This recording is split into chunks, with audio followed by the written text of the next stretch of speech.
প্রতিটি গরিব পরিবারে এমন একজন সদস্য অবশ্যই থাকে যে সেই পরিবারটির গরিবী অবস্থা থেকে হাই ক্লাস ফ্যামিলিতে পরিবর্তন করতে পারে। আর আপনার ফ্যামিলিতে আপনি সেই ব্যক্তিটি হতে পারেন। শুধুমাত্র লাগবে অদম্য ইচ্ছা আর প্রচুর চেষ্টা। এতে করে কারো কিছুই যায় আসে না যে আপনি কতটা কষ্টে রয়েছেন, কতটুকু খেয়ে না খেয়ে রয়েছেন, না কতটুকু ভেতর থেকে ভেঙে পড়েছেন। এর জন্য কারো দিকে না তাকিয়ে শুধুমাত্র এক নজরে নিজের কাজের দিকে তাকিয়ে থাকুন আর মনোযোগ দিয়ে সেই কাজটিকে করে যান। আর অবশ্যই সেই কাজটি যত ছোট কাজই হোক না কেন। আমাদের জীবনটা 2 চাক্কার সাইকেলের মতো। ব্যালেন্স ততক্ষণ পর্যন্তই থাকবে যতক্ষণ পর্যন্ত আপনি এটিকে চালাতে থাকবেন। তাই বয়স থাকতে সব কাজ করে নিন। কারো দয়া পেয়ে, কারো সাহায্য পেয়ে আপনি লাইফে বেশি দিন টিকতে পারবেন না। তাই কারো কাছ থেকে কোনো কিছু আশা না করে কষ্ট করে হলেও নিজের উপর চলতে থাকুন। আশা আর ভরসার মধ্যে পার্থক্য কি জানেন? আশা শেষ হয়ে গেলে আপনি নতুন আশার দিকে তাকিয়ে আবার বেঁচে উঠতে পারবেন, কিন্তু ভরসা একবার নষ্ট হয়ে গেলে আপনি ভেতর থেকে ভেঙে পড়বেন। তাই জীবনে যত কষ্টই হোক না কেন, কাজের ক্ষেত্রে ভরসাটা বুঝে শুনে সঠিক মানুষকে করতে হবে। আপনি যদি আপনার পরিশ্রমের তুলনায় সফলতা কম পেয়ে থাকেন, তাহলে নিজেকে এটি বলে সান্ত্বনা দিন যে আপনার কাজে এখনো কোথাও কমতি রয়েছে, যার কারণে আপনি এখনো আপনার কাঙ্ক্ষিত লক্ষ্যে পৌঁছাতে পারছেন না।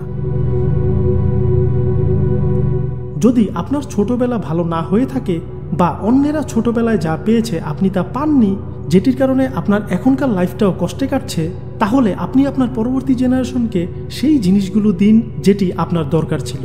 কারণ আপনার হারিয়ে যাওয়া ছোটবেলাটার মতো তাদেরও ছোটবেলাটা একটাই। বেশিরভাগ ক্ষেত্রেই দেখবেন জীবনে অনেক বড় কিছু পাওয়ার ক্ষেত্রে অনেক কিছু হারাতে হয়। আপনি আপনার টেনশনকে যতটা সিরিয়াসলি নেন, অন্য কেউ কিন্তু আপনার টেনশনকে এতটা সিরিয়াসলি নেয় না। তাই আপনার নিজের টেনশনকেও না আপনার এতটা সিরিয়াসলি নেওয়া উচিত নয়, কারণ আপনার টেনশন করার প্রভাবটা শুধুমাত্র আপনার উপরই পড়বে, অন্য কারোর উপর নয়। আপনি যদি কোনো সমস্যার মধ্যে থাকেন, তাহলে আপনার সকল চিন্তা সেই সমস্যার দিকে না রেখে সমাধানের দিক রাখা উচিত। আর আমরা দেখবেন সাধারণত এই ভুলটিই করে থাকি, আমরা সব সময় সেই সমস্যাটার দিকেই তাকিয়ে থাকি, আর এটি একটি অনেক বড় সমস্যা। আপনি যদি প্রথমবার সফল না হয়ে থাকেন, তাহলে আপনার এবং মহান ব্যক্তিদের মধ্যে পুরোপুরি মিল রয়েছে, কারণ তারাও প্রথমবার সফল হয়নি। লোকজন আপনার সম্বন্ধে কি ধারণা করে এটি চিন্তা করা আপনার কাজ নয়, কারণ লোকজন যেটি করছে সেটি যদি আপনিও করেন তাহলে আপনার কাজ করবে কে? আর এভাবে চলতে চলতে অনেকগুলো বছর পর দেখবেন আপনি সেই একই জায়গায় রয়ে গিয়েছেন। আপনি যদি ভবিষ্যতে বড় না হয়ে এখনই বড় হয়ে যেতে চান, তাহলে আপনার চেয়ে বড়দের সাথে মেলামেশা শুরু করে দেওয়া উচিত, কারণ এক্সপিরিয়েন্স শুধুমাত্র বয়সের সাথে সাথেই বাড়ে। আপনার খুশির মালিক সৃষ্টিকর্তার পর শুধুমাত্র আপনার হাতেই রয়েছে। তাই জীবনে যদি কখনো কোথাও ভুল করে থাকেন, তাহলে সেটি শুধরে নিয়ে নিজেকে নিজে মাফ করে দিন, কারণ মাফ সেই ব্যক্তিই পেতে পারে যে নিজেকে নিজে শুধরে নিয়েছে।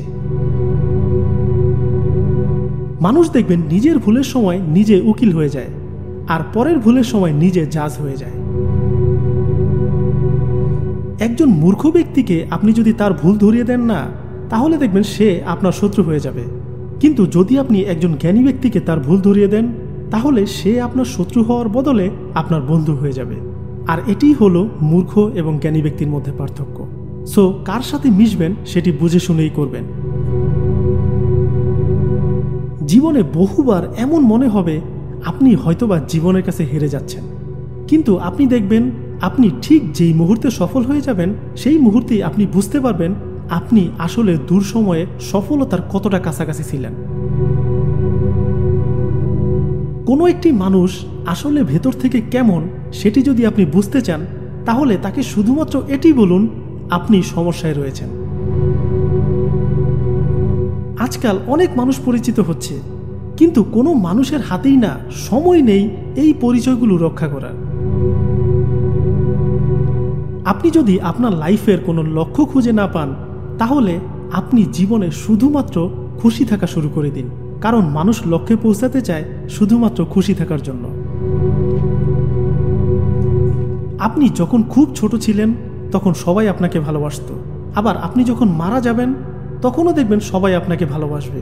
শুধুমাত্র এই মাঝামাঝি সময়টাতে আপনার নিজেকে ভালোবেসে খুশি রাখতে হবে। এই দুনিয়াতে আয়না একটা অদ্ভুত জিনিস, যেটি কখনোই হাসবে না আপনি যখন কান্না করবেন, কিন্তু সেই সময় দেখবেন সারা দুনিয়া হাসছে। তাই দুনিয়াকে না দেখে নিজেকে দেখুন, যেটি আপনার সবচেয়ে বেশি দরকার। থ্যাংক ইউ ভিডিওটি শেষ পর্যন্ত দেখার জন্য।